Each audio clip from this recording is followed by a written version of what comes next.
Hello, and welcome to Warhammer 40k's Grim History from the Beyond. I'm Zeckthar, And I'm Yuksen.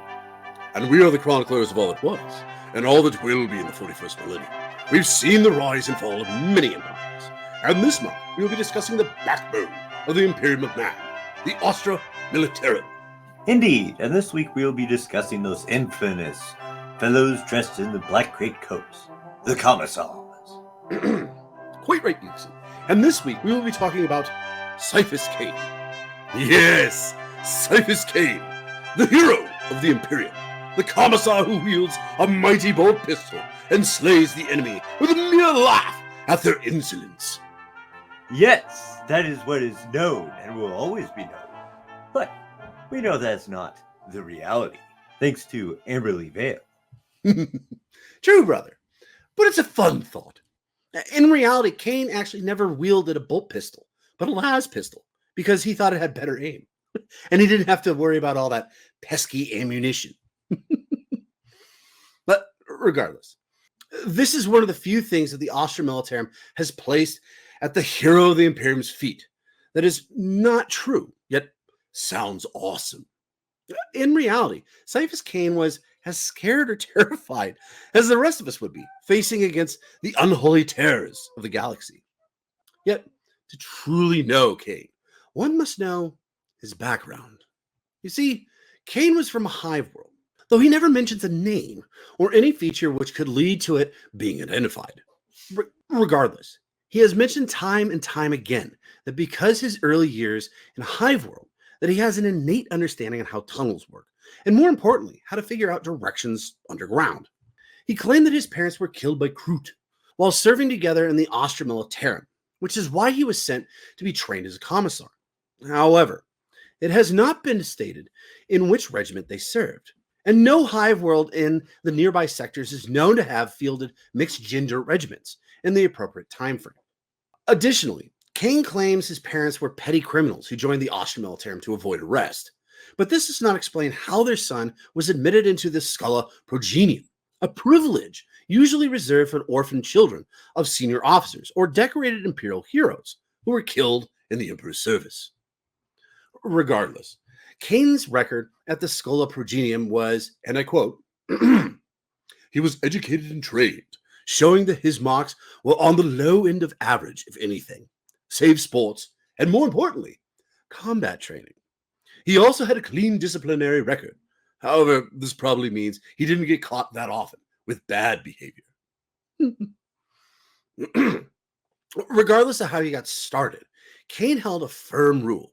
Keep those watching your back as friends, lest they shoot you in the back. So as we can see anyways, Cain has a different approach when it comes to being a commissar. Right, Yuksen? Yes, in comparison to many, yes. I mean, probably, ironically, the closest that we can see anyways of how he thinks a commissar should act or react is probably Gaunt. And they are completely different, by the way. Completely. Oh, yeah. But the concept of just shooting somebody because they're not following orders or not following up to your expectations of what orders should be, both of them kind of view that anyways as wasteful. And in most cases, he thankfully was in charge of regiments that weren't necessarily in that position that you need to shoot somebody to get them motivated. And I think most regiments of the Imperial Guard kind of fall along those same lines. You don't need to execute a whole lot of people to get them to start working the right direction. Right. I mean, maybe other than the penal legions, but I mean, you kind of expect that with those guys. But okay, so I mean, it's one of Cain's things that I really enjoy is the aspect that, and he states it multiple times. It's just like, most commissars that execute people just because they're not following the rules to the expectations that you want normally don't last very long on the battlefield. And in fact, a lot of times they end up with bullet wounds in the back. Or they may charge forwards and nobody goes. Everybody else is quite a bit farther behind. Just slow that jog up a little bit. Let's wait till he, bites the dust. And then on we go. Yeah. But yes, and as you can tell, anyways, one of the things that I also love about Ciaphas Cain is the humor. That it was written by scholar Sandy Mitchell, Yes. who actually picked this all up from if I recall right, Cain's memoirs, which were actually afterwards, anyways, categorized and chronicled by Inquisitor Amberly Vale. So we are kind of three deep in this one, but I think it does hold true to his character. Anyways, regardless, to chronicle his famous actions, we must start with Cain when he began his service as a commissar with the Valhallan 12th Field Artillery in 919.M41. It started with a bang on the world of Desolatia, where the regiment had been defending against an assault by orcs, but soon they were faced with a Tyranid Splinter Hive fleet, which they held out against until the Imperial Navy fleet arrived to pick up the Imperial forces remaining on the planet.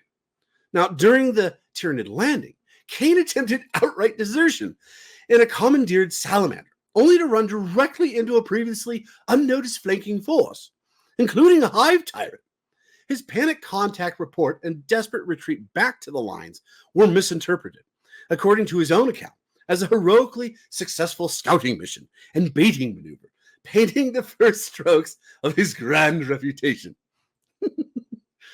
As we just talked about Yuksen, he's normally, when reading the books, he's normally 9 times out of 10 just terrified about whatever's going on. Yeah. And he just happens to kind of smooth things over when they're finished. But anyways, Cain and his regiment's next destination was on the planet of Kefia, where he spent a restful few years of the decade of the 920s and 41. And the only major battle he participated in was assisting the local enforcers, calling themselves Custodes, though the title is unrelated to the Adeptus Custodes of the same name, in revealing a gene stealer infestation in the sector and assisting in the defense of the Custodes headquarters. From Kefia, Cain went in 924.M41 to the world of Perlia, which we will actually talk about quite a bit. But this is where he was first earmarked for greater things. After a space battle, he and his adjutant, Jurgen, were left isolated on the ground of Perlia, presumed dead after their escape pod crashed behind enemy lines. From there, he raised an army of freed slaves and PDF survivors, and, in what became known as the March of the Liberator, successfully fought his way through the orcs to the Imperial front line, killing the orc warlord personally. The Imperial forces took the opportunity to attack the remaining orc forces, who were in disarray. On the world of Slockenberg, Cain and 3 guardsmen were nearly seduced by a chaos sorceress, whilst accompanying scouts, but managed to destroy the enemy position with artillery. From there, Cain was assigned to Commissariat Command for a few years, which was at first a simple desk job, but his reputation meant that he was sent on risky missions. This included a trip in 928.M41 to Enteritus Prime, a Necron tomb world, Viridia and Viridia Secundus, the cleansing of a space Hulk, campaigns against the craft world Aldari, the cleansing of the world of Sanguinia, and the campaign to reclaim Archipelago. He survived these campaigns purely by being able to keep his head down, and commonly being the only survivor. Well, him and Jurgen, right? Right. But before long, he requested transfer back to a full regiment, since it seemed to be less dangerous work. Of these experiences, Cain notes that his encounter with the Necrons was the most horrific, and left the most lasting impression on him. Currently, the majority of extracts available from Cain's archive tell of his time serving with the 597th Valhallan Regiment. While serving with the regiment, Cain appears to have been very close to the troopers, particularly with the senior officers, with which he had personal friendships with.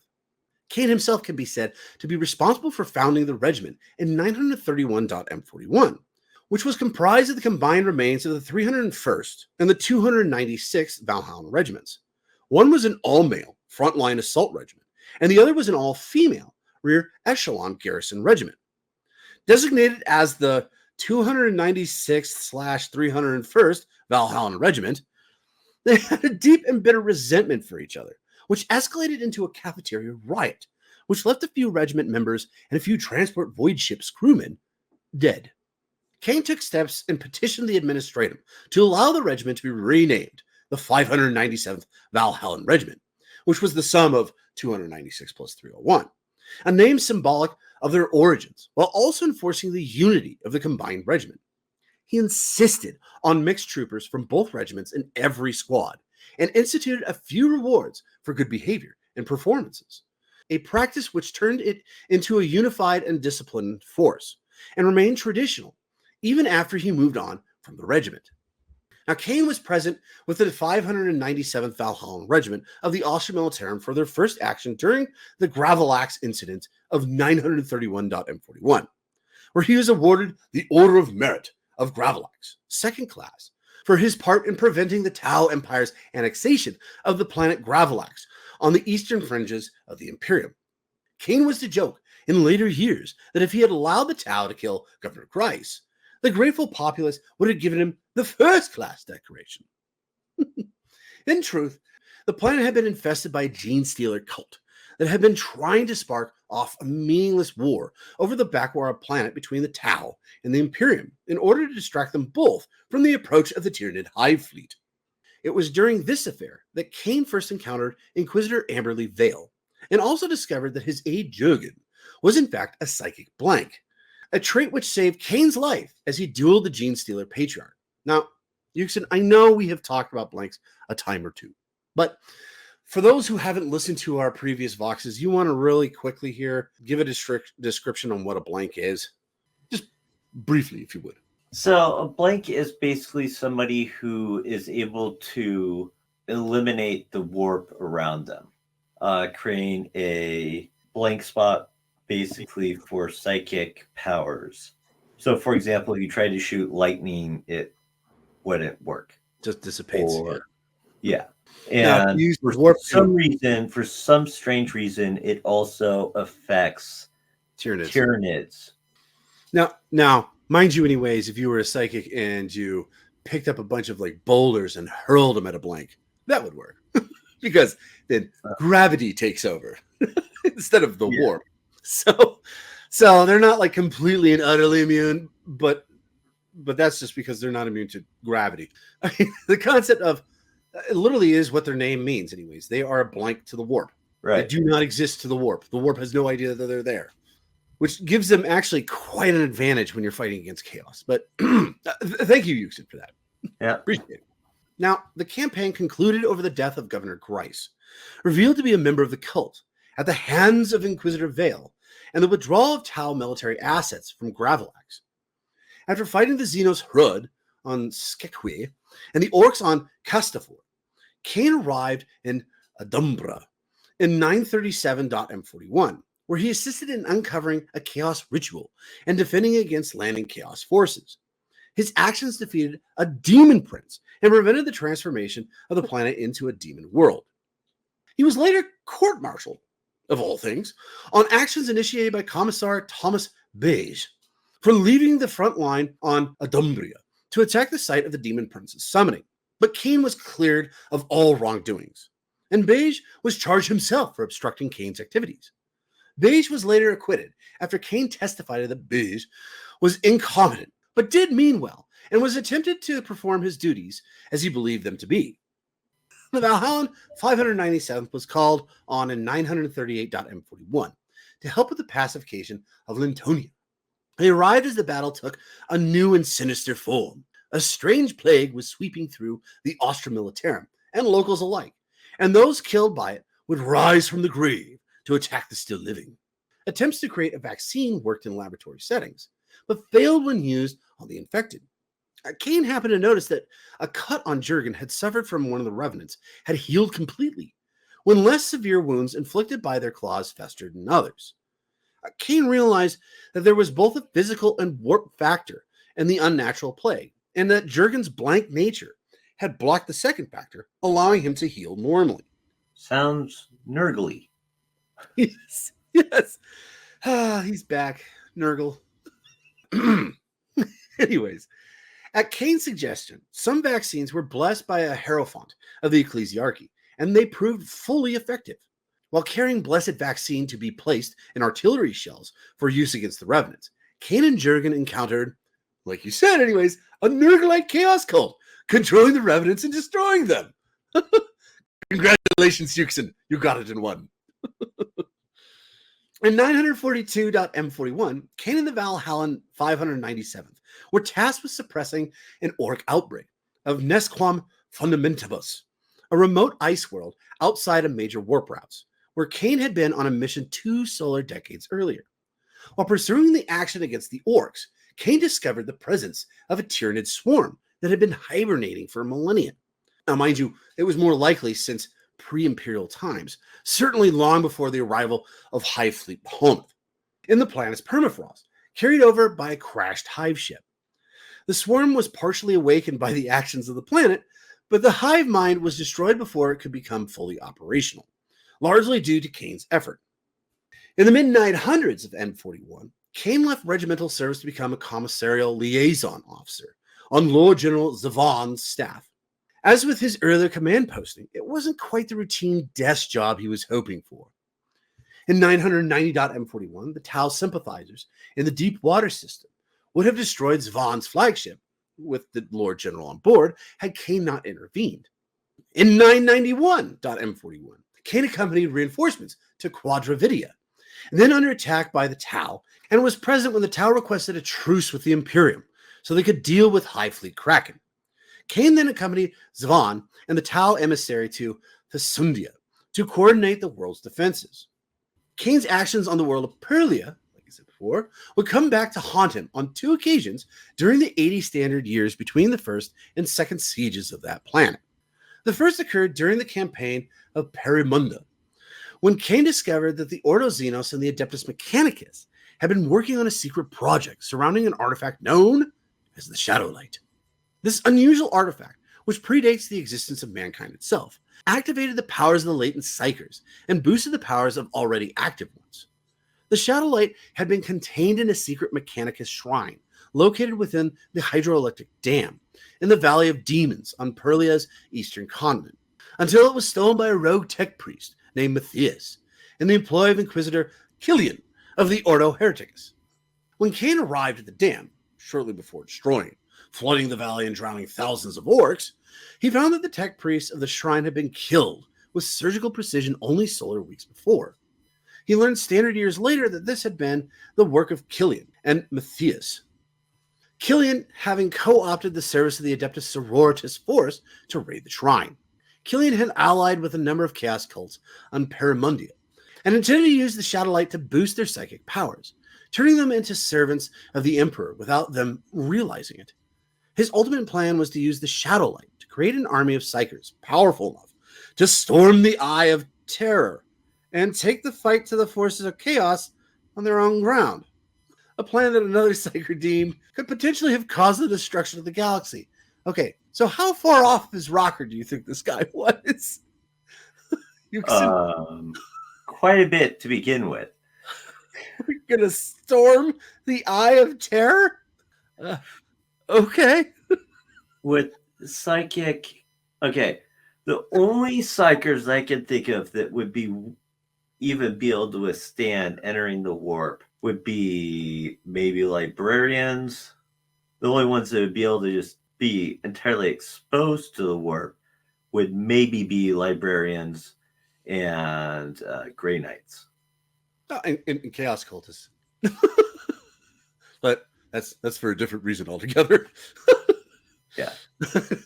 Well, no, it's like we're going to use the power of the warp to kill the warp. What? Yeah. It's like trying to kill a fire with fire. It just which can't technically be done, but kind of the amount of damage that's done. Anyways, at Inquisitor Amberly Vale's behest, Cain assisted in tracking Killian down to his lair at the Adeptus Sororitas convent on Perimundia. Having already made several attempts to assassinate Cain, Killian tried to win the Commissar over as an ally, but upon learning of Killian's deranged plans and discovering he was using a captive lictor, all things, to lure in a nearby Tyranid swarm to cover his tracks, uncaring the civilian casualties his escape plan would incur, Cain refused him and a firefight broke out. Proof that Cain is, sane. Anyways, in the confusion, Jurgen grabbed the Shadowlight and Killian, unaware Jurgen was a psychic blank, made the mistake of assuming Cain or the Mechanicus had found a way to deactivate the device. He seized the shadow light from Jurgen and attempted to make a break for it, only to be fatally exposed to its full power once he was out of range of Jurgen's abilities. Matthias, who had accompanied Killian, was later killed by Tyranid gargoyles during the evacuation of the convent before Vale called in an orbital bombardment to exterminate the Tyranids. Now, after Killian's death, the shadow light was returned to Perlia in the shrine set in the rebuilt dam in the Valley of Demons, where it would remain for another 60 years. The other occasion when Cain's actions on Perlia would come back to haunt him was during the second siege of Perlia in 999.M41. Of course, that's when everything takes place. Anyways, Cain had by this time retired and made Perlia his home, teaching at a Schola Progenium on the western continent in a mountainous village near the planetary capital of Havensdown. Meeting with a rogue trader, Orleus, whom he had met on Gravelax, Cain discovered that there was a chaos force headed in the direction of Perlia, having overrun 2 neighboring star systems. It was Cain's suspicion, and Inquisitor Vale's as well, as she was sent to Orleus to meet with Cain, and that the Horde and their leader, Warmaster Varen the Undefeatable, had his sights on the acquisition of the Shadowlight artifact, potentially either at the behest of Abaddon the Despoiler or to gain his favor. Called once again to defend Perlia, Cain coordinated with the commanders of the planetary and system defense forces, appearing in pickcasts, calling for civilians to join the militia, and leading attacks against Chaos insurgents, culminating in a final showdown with Warmaster Varen himself. Though Cain succeeded in killing Varen and effectively ending the second siege of Perlia, the Shadowlight was taken by a Necron scouting party, presumably to destroy it, as Psykers were the most potent weapons that could be used against the Necrons. From the Necrons' actions, Cain and Amberly Vale theorized that the Shadowlight may have been built by the Old Ones in order to combat the Necrons, who had a documented fear of the warp and psychic powers. While not an ideal resolution, Cain and Vale concluded that if the Necrons had feared the Shadowlight so, they likely had no plans to use it against the Imperium, which made it preferable for the artifact to be in their hands rather than those of the forces of Chaos. Cain spent the years after his service during the 13th Black Crusade in 999.M41 teaching at the Schola Progenium on Perlia and writing his memoirs. Both his public memoir, To Serve the Emperor, A Commissar's Life, and the secret Cain archive that Inquisitor Vale distributed amongst her colleagues. And those, by the way, are the ones anyways that Sandy Mitchell got his hands on. And those are the ones that we know of. Anyways, Cain presumably died sometime in the 1st or 2nd century of the 42nd millennium, and is the only person in the known galaxy to remain on the active duty roster of the Astra Militarum, even after being buried with full military honors. This is the result of confusion in the records of the Departamento Minitorum during the first siege of Perlia, in which Cain was listed as killed in action until some point after he rejoined his regiment at the campaign's end. This pattern of returning alive after being declared dead occurred often enough during Cain's career that the Munitorum made a special ruling that Ciaphas Cain is never to be considered dead, despite evidence to the contrary. It is interesting to note that there is a small sect in the Talon Desert Raiders Regiment of the Astra Militarum who considers Cain to have been a physical conduit of the Emperor's divine will. There even exists a religious text of the imperial cult dedicated to Cain, called the Book of Cain. This was written by Elam Mahat, a trooper who accompanied Commissar Beige in his misguided attempts to arrest Cain. Mahat witnessed Cain's defiance and defeat of the Demon Prince, whose mere presence brought even Chaos Space Marines to heel. And like most people, he failed to understand Ferric Jurgen's contribution to Cain's victory, since he was a psychic blank. Although Cain performed acts in his long commissarial service that was nothing short of heroic, there were always, by his own admission, done reluctantly. Although Cain was described as an exceptional swordsman who even had the respect of the Adeptus Astartes, a skill which undoubtedly came from the sort of combat experience no amount of practice could emulate. In his memoirs, Cain described his chainsword skills as habitual and an instinctive one. On at least 2 occasions, a rival commissar backed down from a proffered duel with Cain upon taking in the battered and hard-used condition of his chainsword. The one exception to Cain's habit of trying to avoid combat was when sorcery was involved. If he became aware of a sorcerer or sorcerer's chaos cult in his theater of operations, he always resolutely hunted down and eliminated these heretics as soon as possible.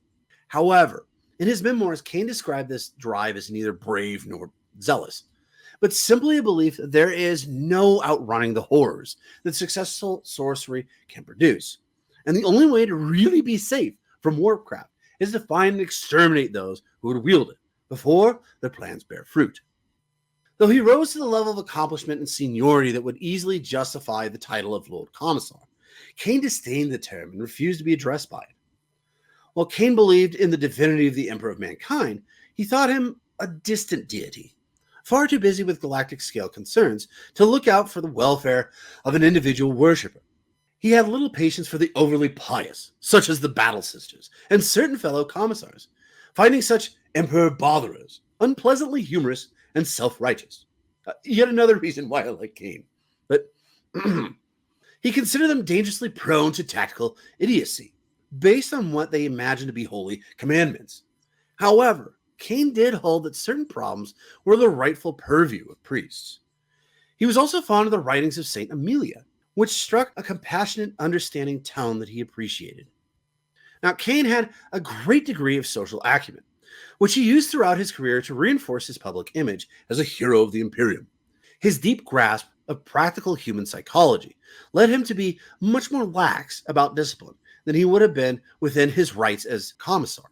The cold, acclimated Valhallan soldiers, for example, were allowed some leniency and they're dressed as a concession to the uncomfortable temperatures they experience in non-freezing climates.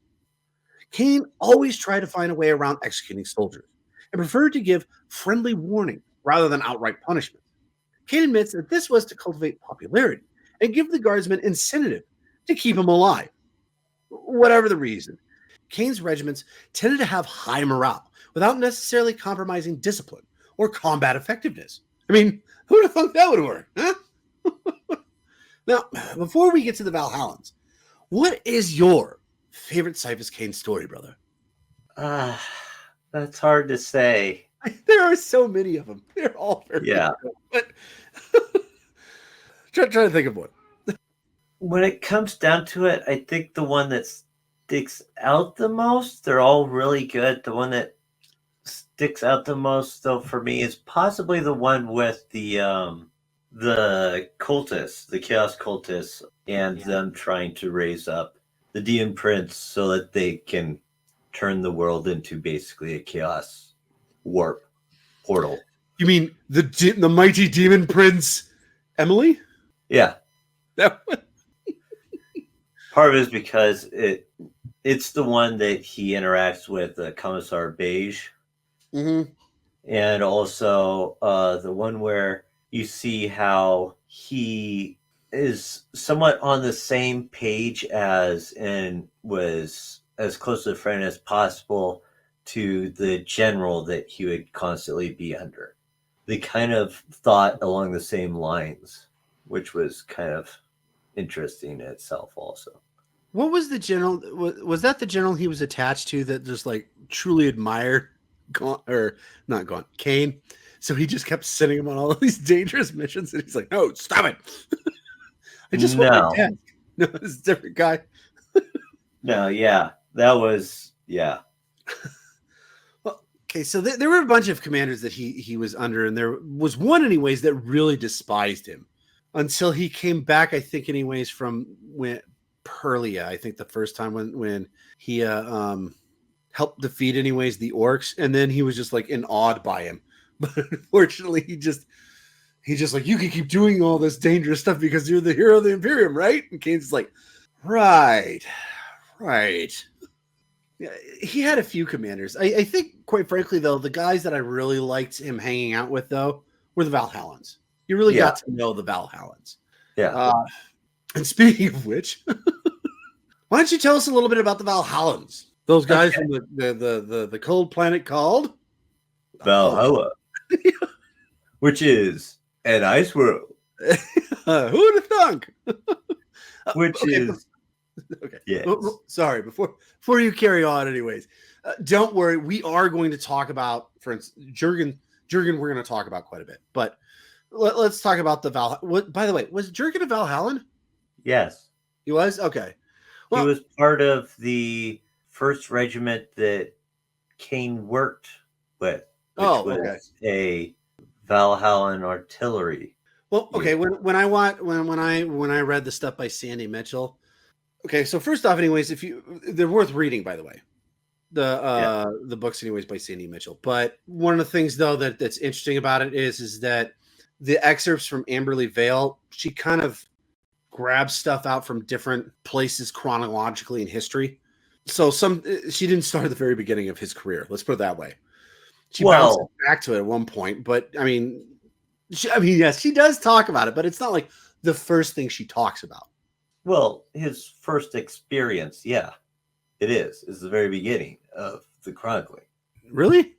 Yeah. Oh, jeez. It's been when he first joins the artillery regiment, which he was able to choose because he basically played enough gambling games with the person who's in charge of assigning people that he could basically choose whoever he wanted to be attached to.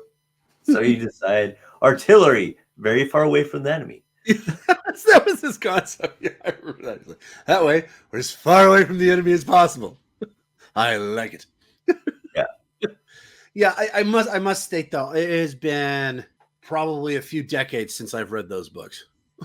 And I think, anyways, I started reading one of them a few years back, but I think it was the second big chronicling that Sandy Mitchell did, his second omnibus.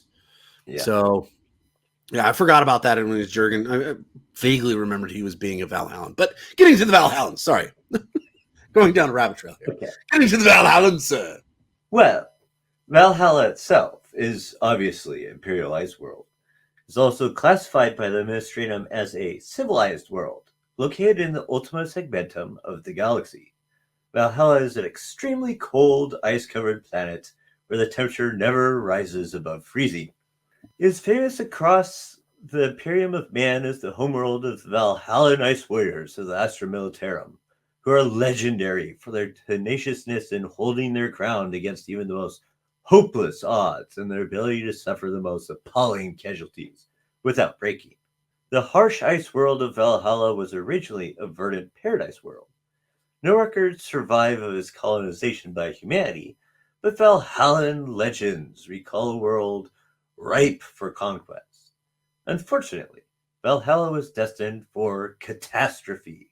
Approximately 10,000 standard years ago, just before the end of the Age of Strife, a rogue comet entered into a collision course with Valhalla.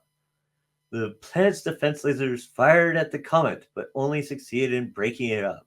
Later, it was found that the comet was made of almost pure iron, explaining why the large defense lasers had proved so ineffective.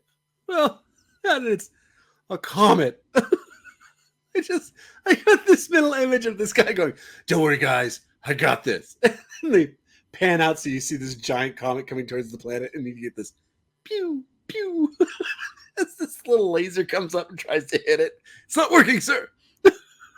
Well, we're done for. Done for, I say. Sorry. I'm assuming their defense lasers were a bit better than a pea shooter. Well, no, what are you talking about? On the other hand, the fact that the thing was made of almost completely pure iron, yeah, doesn't help either. Yeah. Sending rockets to try to blow up even part of it would be a little bit on the difficult side. I know. I mean, you've seen Terran 42's Armageddon. Yeah. They would have to land on that thing and then drill into it, which would be hard because it's iron. But sorry. And Sorry. it still wouldn't really work. It'd just sort of warp outwards and just be a larger object.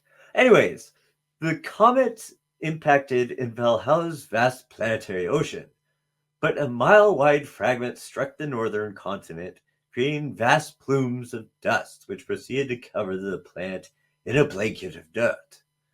To make matters worse, the planet's orbit was altered by the ferocity of the impact, moving it on a course that forced it into a new orbit farther from its sun. This change in the amount of incoming warmth and light altered Valhalla's ecosystem permanently, reshaping the planet into an icy wasteland. The Valhallan people struggled to survive in this new environment, fearing famine due to lack of viable farmland, until they carved out new homes for them in massive subterranean caverns deep beneath ice. You know, kind of like the Talons after, Yeah. or the Krieg. Except for Every in this other case, planet we've it talked about. wasn't due, but in this case, it wasn't due to war. That's true. That's true. But it just seems like every planet we come across, like, oh, that seems like a good place to live. You would think so, wouldn't it? But then catastrophe strikes, and now it just sucks. It's like it's dumb. Yeah. Sorry. Go ahead. Anyways, the comet strike had been a catastrophe, but was not to be the end of the Valhallan people's suffering. Not long after the comet strike, a damaged orc war fleet descended on the world and proceeded to fight the Valhallans for every gram of precious food they had stored. Of course. Valhalla. Can't just have just a bloody comet. No, let's add orcs to it. Of Did the course. Tyranids pop up after this? Maybe the Necrons. Let's sprinkle some Necrons in there. Worst cake ever. Sorry. Go ahead. The Valhallans held out bravely for a long time in their vast hive cities beneath the ice, but were ultimately pushed back to the food vats. Eventually, they destroyed the orcs by using ice-boring machines to strategically strike at the heart of the mob, burning and melting most of the orcs and scattering the rest. Even the Greenskin invasion proved unable to blunt the Valhallans' indomitable spirit. The grim refusal to surrender despite overwhelming opposition had won them a historic, if bloody, victory. After destroying the orc invaders on their own world, Valhallan Planetary Defense Forces regiments, in an act of vengeance, joined with other Astra Militarum armies to cleanse their sector of the hated Greenskin menace. The Imperial Guard proved so impressed with the combat ability of the Valhallans that the Departamento Munitorum soon turned to Valhalla as a prime source of new Astra Militarum regiments. After being raised as Imperial Guardsmen themselves, the Valhallans continued to display the same stoic determination that they had shown in the defense of the ice cities of their own homeworld.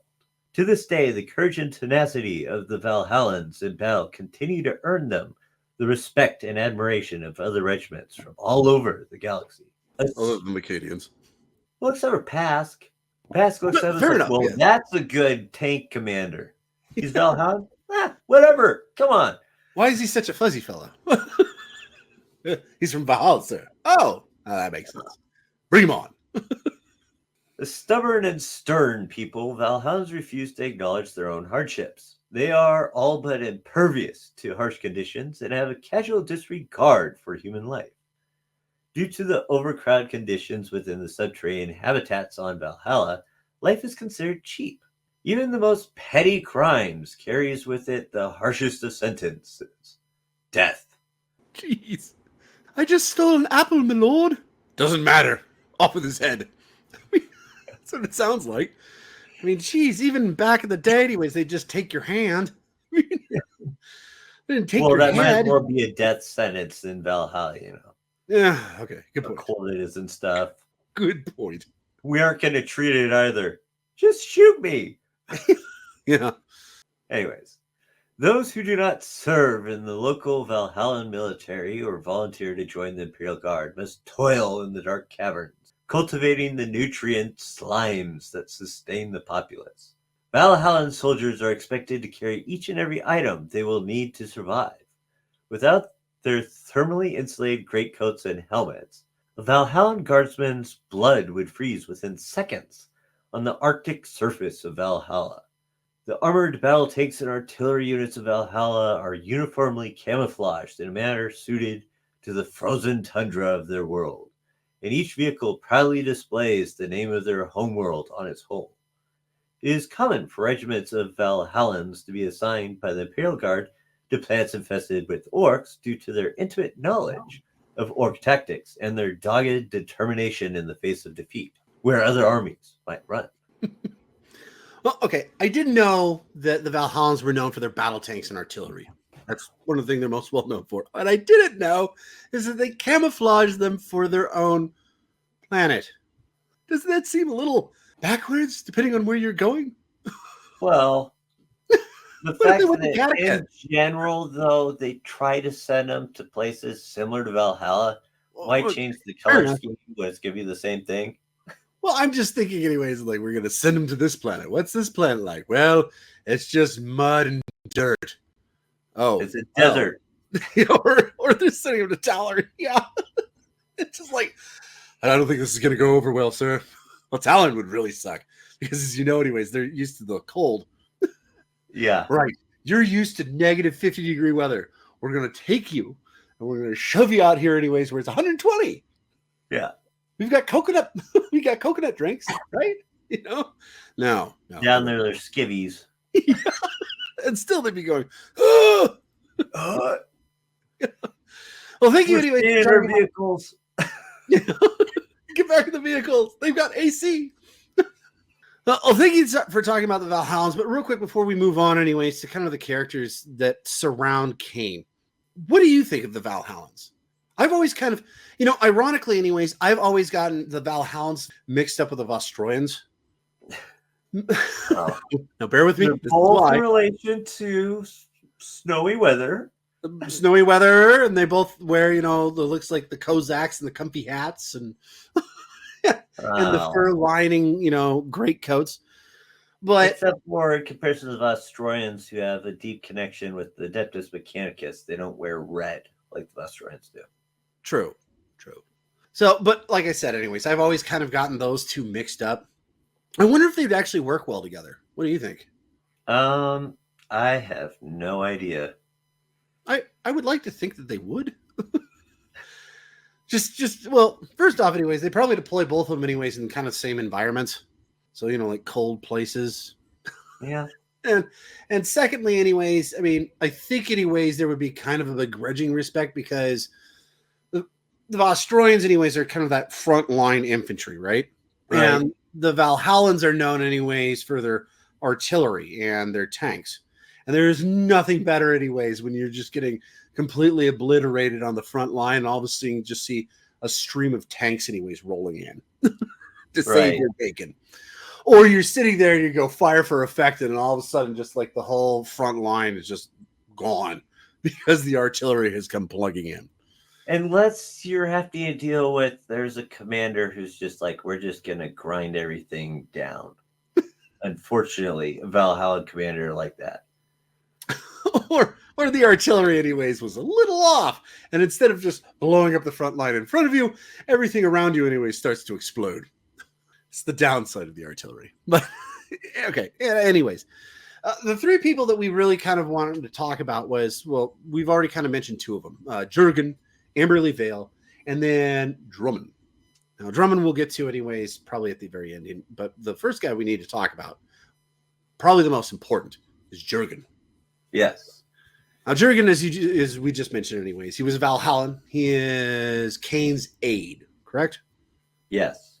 So he technically doesn't, at this point anyways, he doesn't really have a position in the Imperial Guard at this point, does he?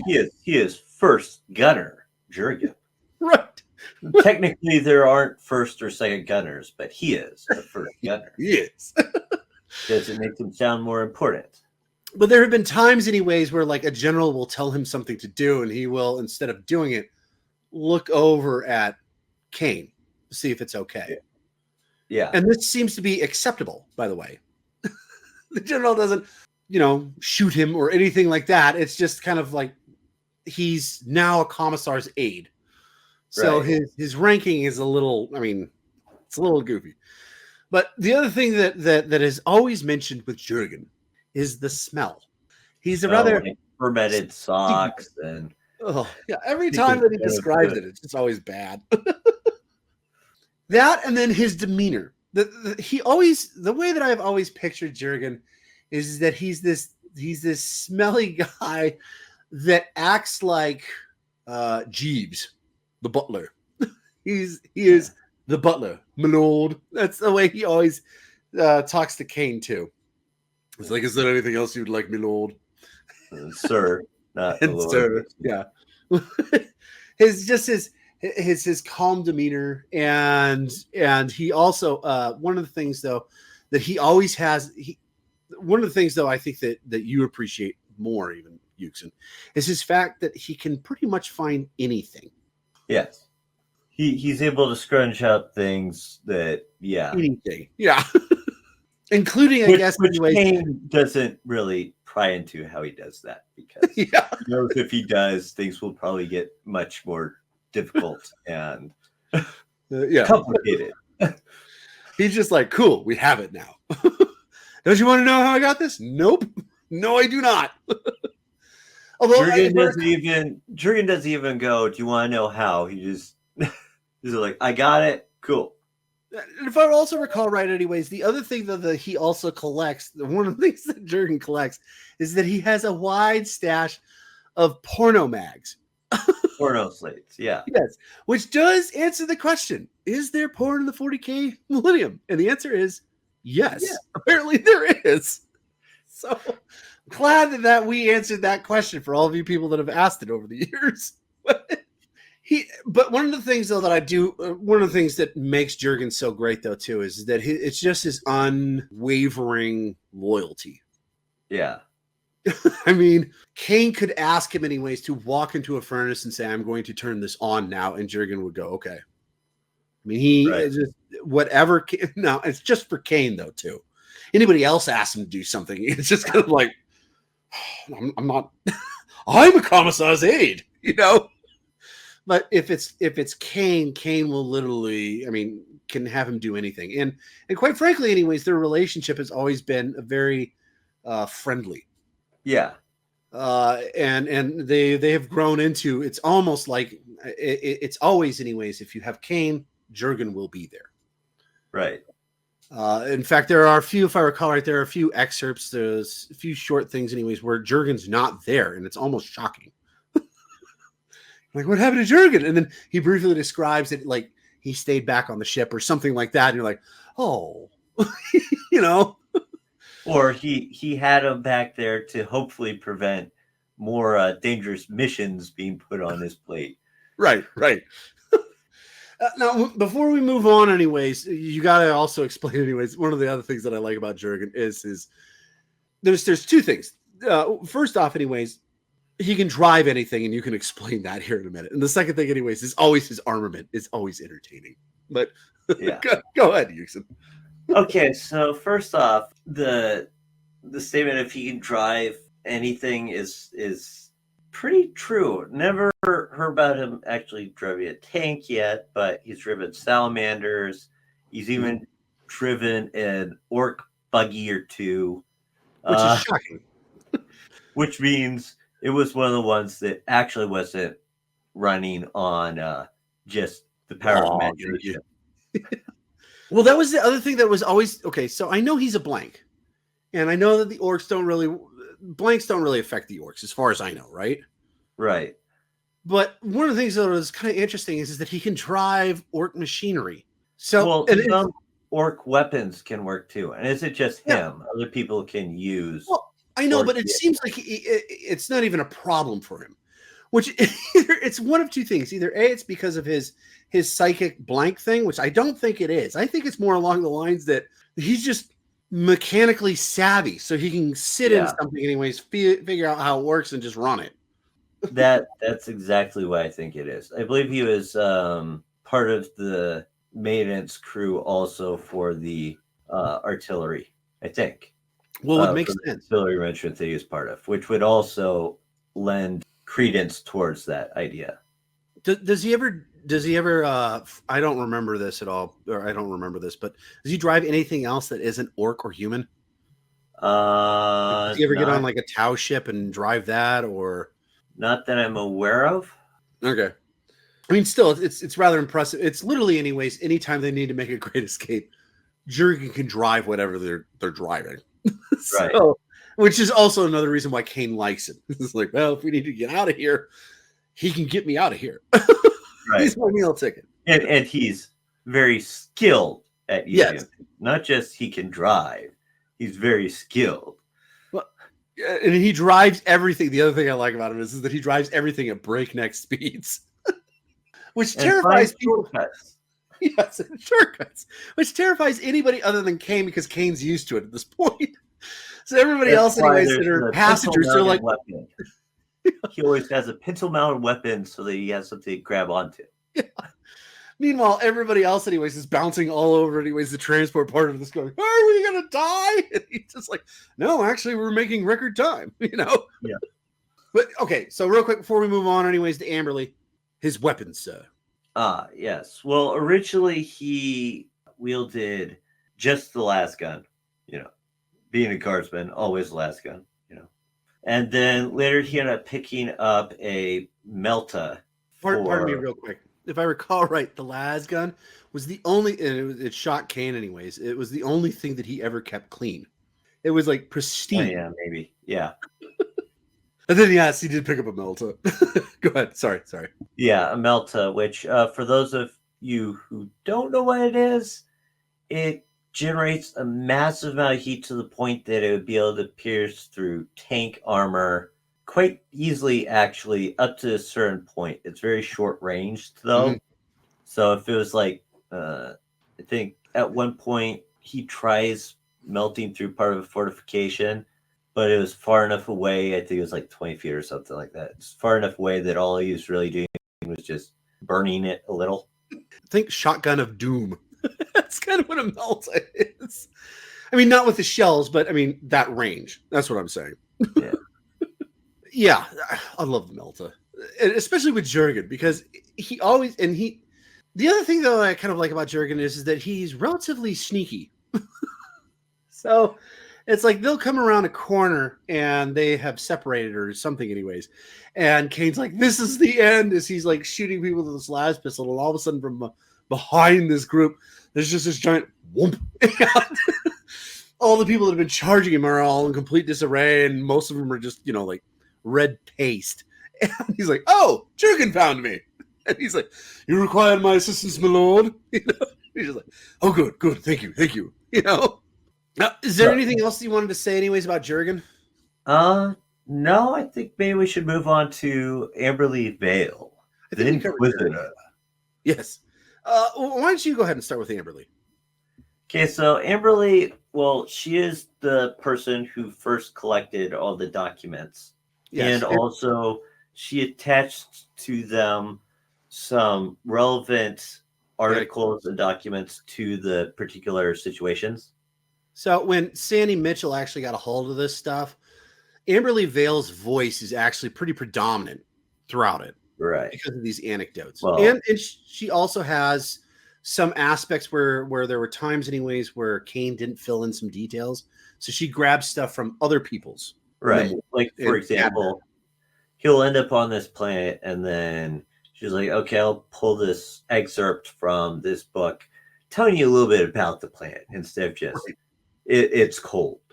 Or and if I recall right anyways, her relationship with Kane was always pretty friendly, right? Yeah. It was sometimes a little bit more than friendly. Yes.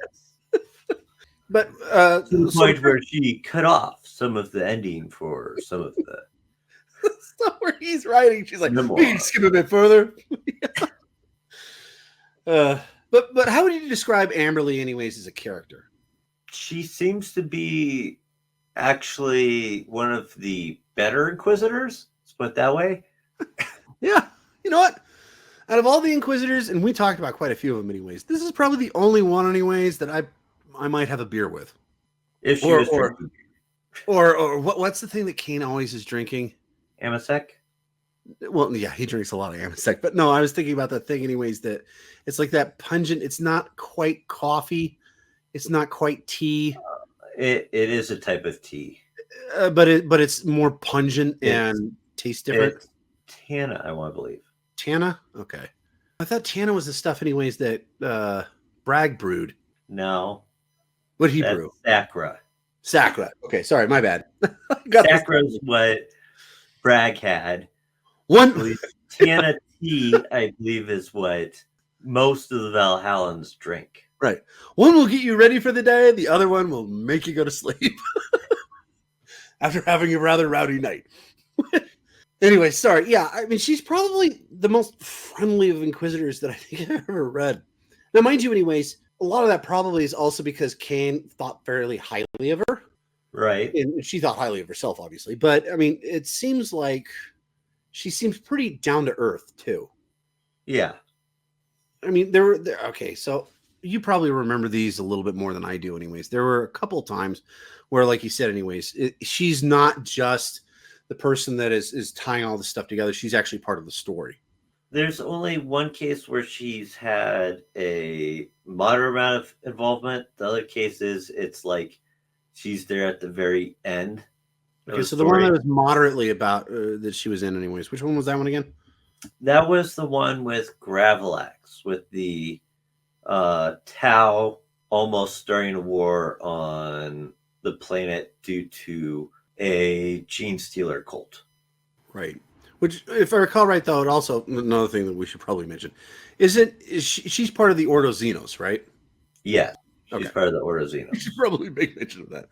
That's why she was there. Probably one of the reasons why she's also more, applicable. Yes.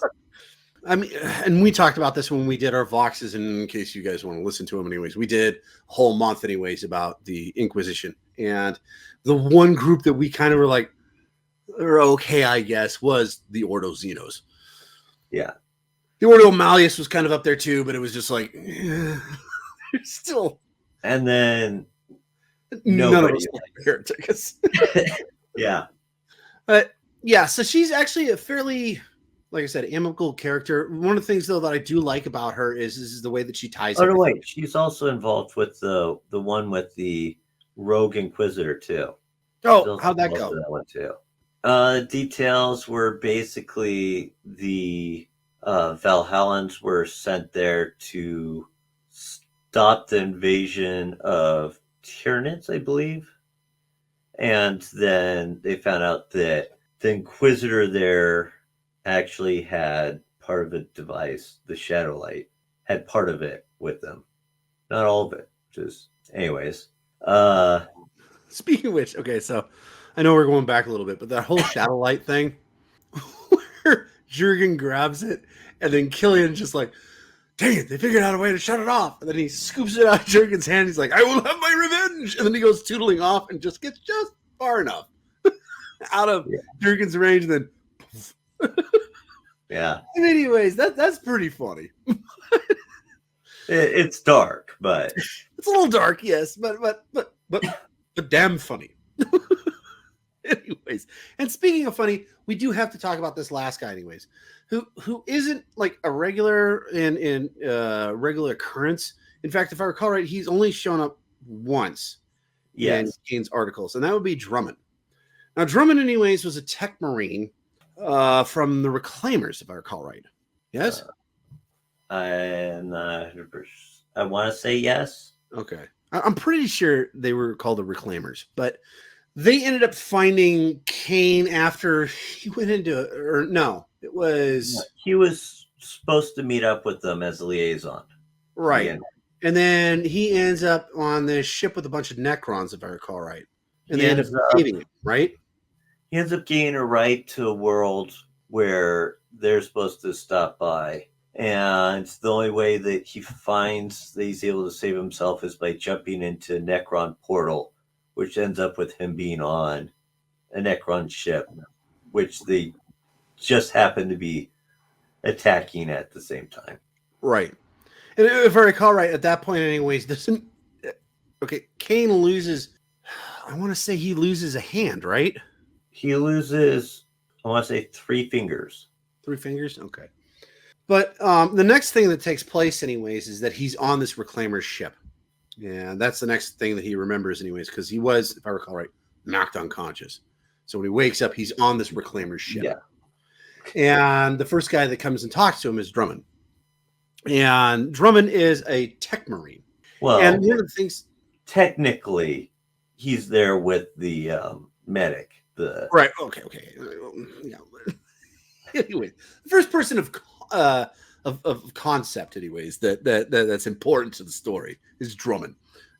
And Drummond is, ironically, anyways, not only is he a tech marine, but he also has a quirky sense of humor, which I always found interesting about him, because normally, anyways, when you, other than the Space Wolves, every other thing that I've ever read, anyways, about the Adeptus Astartes, they do not really have a very good sense of humor. It's probably It's like they're surgically removed. Yes, it's like it's surgically removed. They removed the funny bone, Yuksen.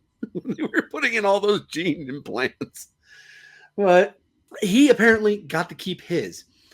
And I just always thought, anyways, how terrible it would be to be on this ship and you're the only one with a sense of humor. So every time that you would say a joke, it would just be dead blank expressions. Everybody looking at you. Not even a grin, not even a smile, just that. What do you mean? Like, I was supposed to be ironic, you know? It's supposed to be funny. Even the serfs were hard. Yeah. Now, mind you, okay, the Reclaimers, if I recall right, anyways, weren't they? I want to say, anyways, they were founding of.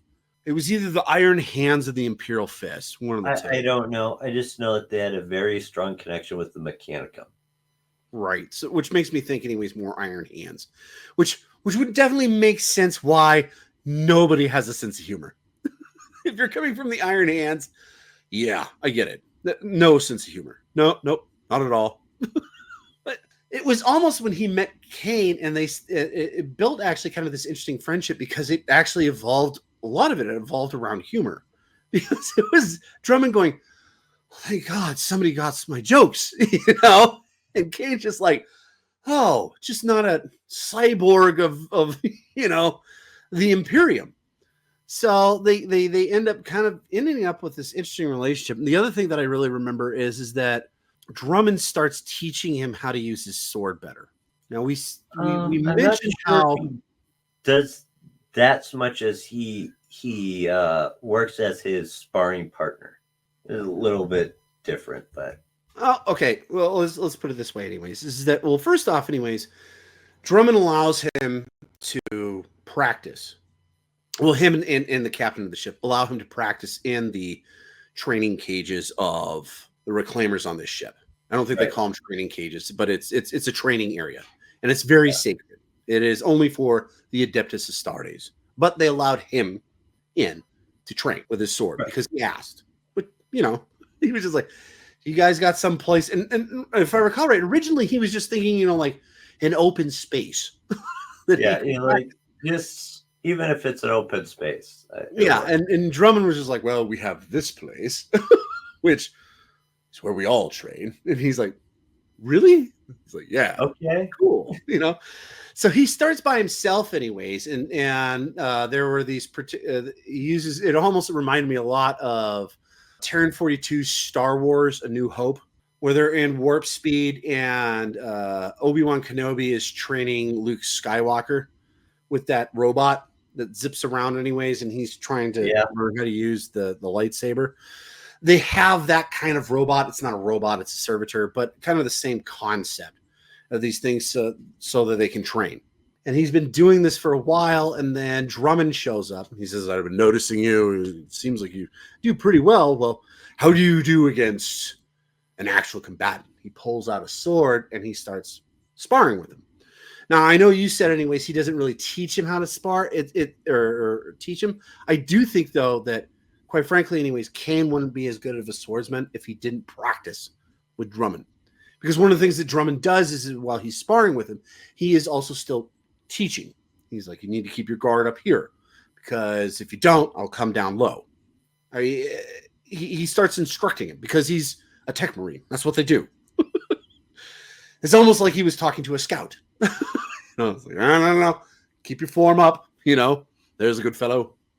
You know, but because it's Drummond, it's very much, and he has patience too. That's the other thing that I like about him. Yeah. Because no Astartes, anyways, would have patience to teach a simple human how to use a sword. So, to me, anyways, he's one of my favorite characters, just simply because it's so different. He's so different than any other Astartes that you've ever seen. He has a sense of humor. He seems compassionate at times too, which is weird for Astartes. Other than, of course, salamander Yeah. or a space wolf. I mean, what did you like about him? I especially, I will say, anyways, before you can continue, I especially enjoyed, anyways, their sparring sessions. I thought that was something that was really interesting. But, anyways, go ahead. It was his camaraderie with Cain, is what it was. Because he was like the only one that would like constantly visit him and talk with him and whatever. Like, Cain had to do his report to hand in. Joy would show up and then he'd ask certain questions to help, join the dots in his report. Yeah. I will say one of the other things, though, okay. Was that it, or was there anything else? No. Okay. One of the other things that I did like about Drummond is that there's a particular time where they're flying down to this particular planet. And it's the planet that he's originally supposed to go to. And they're flying down. And first off, Cain feels very small because he's in a Thunderhawk gunship. And it's designed for Space Marines. And he is a little person. So he's sitting there and his feet are kind of dangling off of the bench. And one of the guys, one of the tech Marines, I think it was actually the captain anyways, he went to go say something to Cain, and Cain goes to respond. And the captain can't hear him. He kind of points anyways to headset. So you can put it on so you can start talking to people. Very much like Terran 42 helicopters when people want to talk to people. So he goes to put it on, and so everybody can hear him now in this thing. And he's just like, "Are you comfortable?" Commissar. He's like, "I haven't." And he gives a joke about the fact that he's so small in this space. And he looks up at the captain. The captain's just deadpan. But he sees behind the captain, he sees Drummond anyways, and he's like, "Is that a smile I see from an Astartes?" Drummond gets it anyways. All of a sudden, he just kind of smirks behind him. It's just like, "Ha! One guy got it." Well, okay, so before we move on, we've got one last person we do need to talk about, and he's probably the only guy that we've talked about who is a Lord Commissar.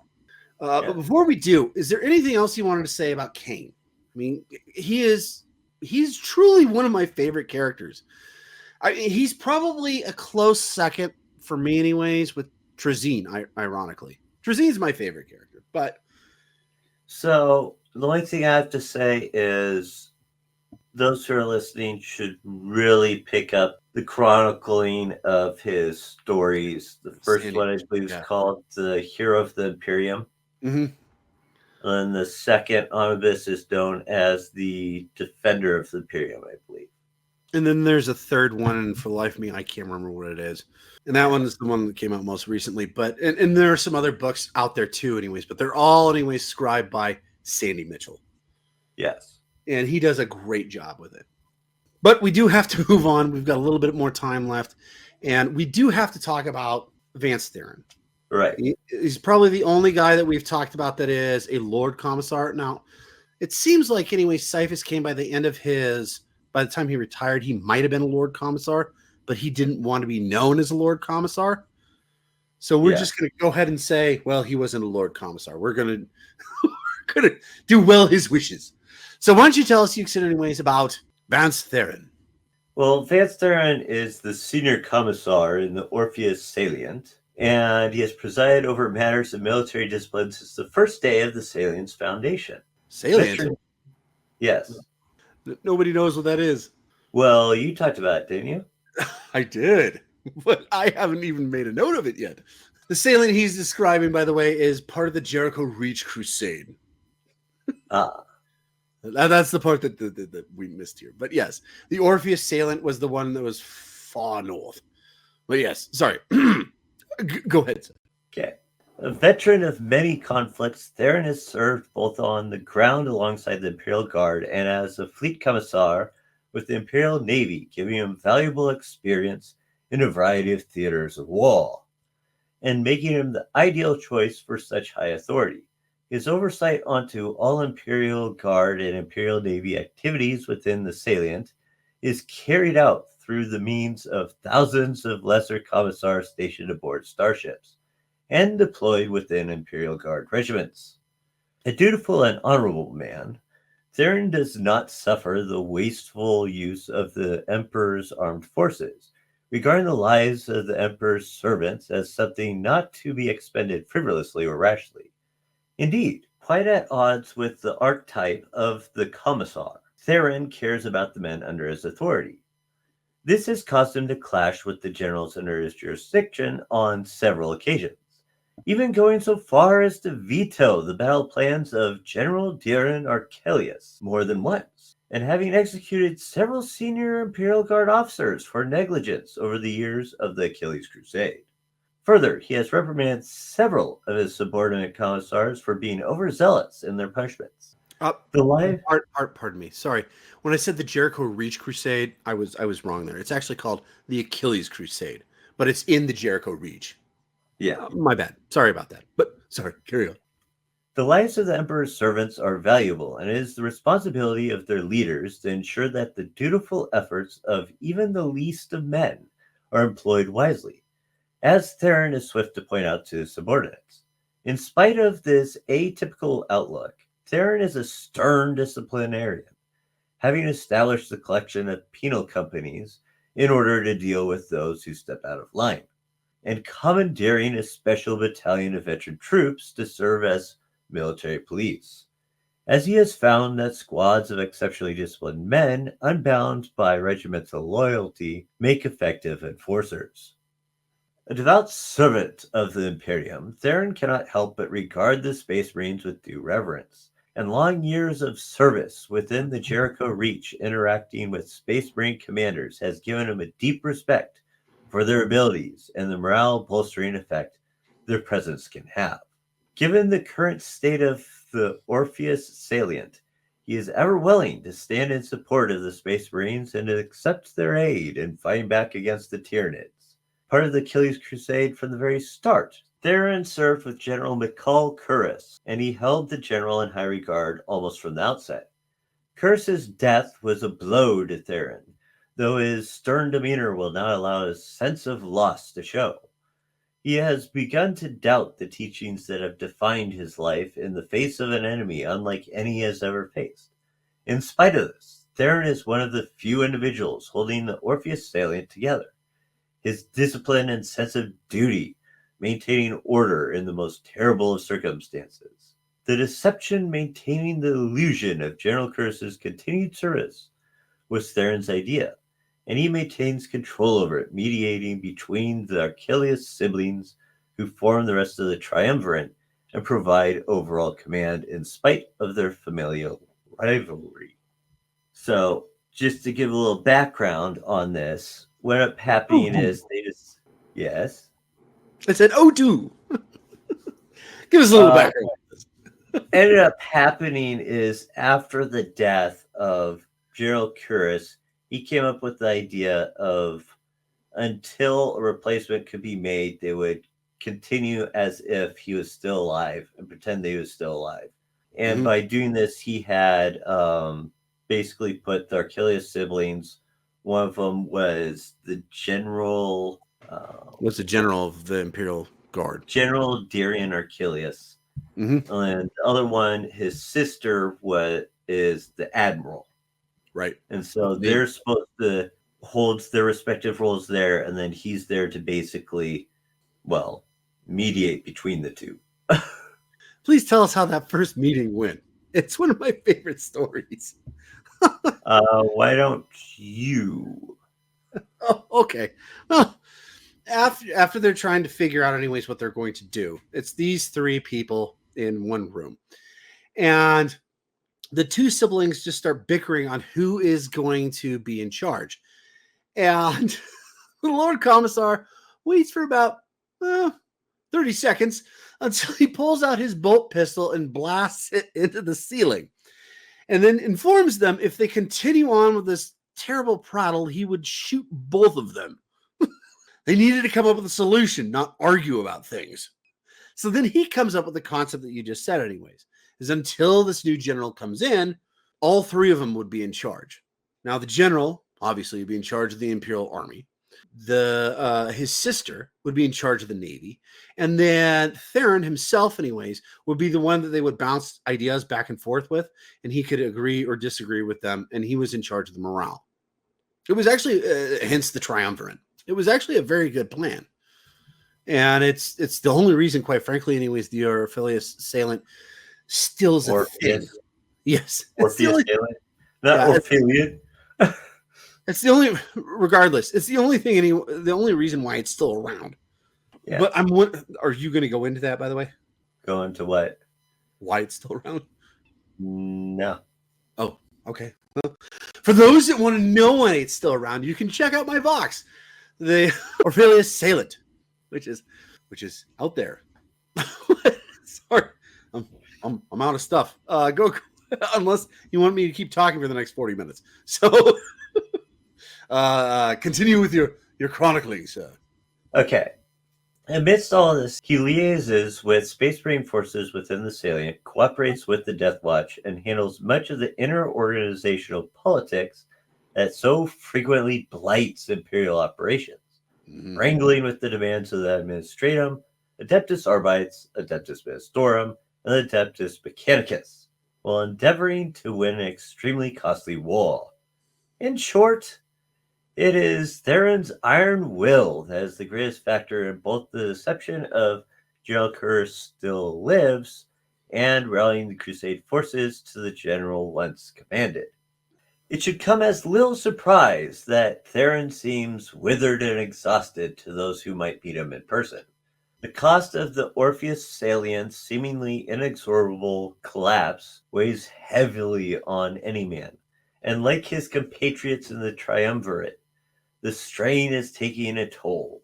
Amidst this pressure, Theron is gladdened by the increased Space Marine presence within the Salient, and the more widespread deployment of the Death Watch kill teams. For every Space Marine who stands beside the mortal guardsmen and shipsmen of the Orpheus Salient lessens the weight upon his shoulders and those of every officer under his command. So, like I said, I've done some voxes anyways on this particular Lord Commissar. When you did your research on him, what did you think of him? I thought he was he has to have a boundless amount of energy. Especially for an old guy. I think by the time he gets to this point, I think he's over 100 or close to it. Well, with the rejuvenation. Well, yeah. But still, he's an older guy. Yeah. I will also say, anyways, that from all the commissars that we have talked about, all of them kind of have this. If you guys didn't notice, all the same concept of they're not shoot the men unless we need to. Yeah, they're all kind of outside that norm, anyways, of just like human life is expendable. Boom, kind of thing. They all seem to have at least this a little bit higher regard to human life than what is considered, anyways, for most commissars, which I find interesting. Now, through your research, though, did you find anything that was exceptional about the man? You mean other than the fact that he's able to hold this all together? Well, him and two other people. Well, yes. No, not right offhand. The fact that he's able to hold everything together is what stands out the most to me. I mean, after you deal with like pretty much every single group in the Salient, not just the Astra Militarum, but also the Ministorum, the Arbites, the Mechanicus, the Death Watch. No, the Death Watch are, almost treated by themselves. But well, you don't really get into this. He also, anyways, has to deal with the Inquisition. Yeah, which is always fun.